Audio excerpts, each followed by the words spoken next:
This comprehensive protocol facilitates robust generation and expansion of patient-specific cardiomyocytes from peripheral blood mononuclear cells.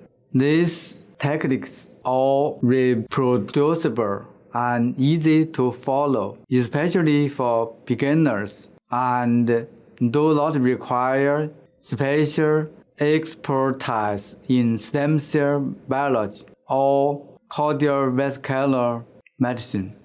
Our protocol can be used to generate patient-specific cardiomyocytes from a single blood draw that can be used for modeling cardiovascular diseases and testing the cardiac toxicity of novel drugs. This protocol requires a long-time commitment to stem cell reprogramming, maintenance, and directed differentiation. However, you will appreciate your endeavors when you see beating cardiomyocytes in the dish.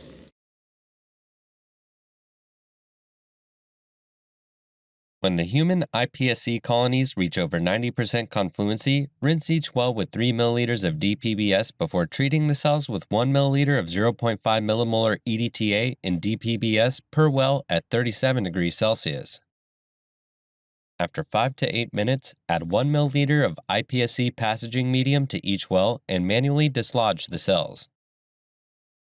Transfer 600 to 900 microliters of the cells to individual wells of a basement membrane-coated 6-well plate for an overnight incubation at 37 degrees Celsius and 5% carbon dioxide.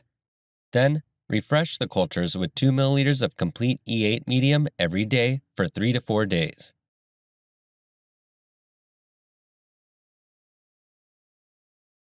When the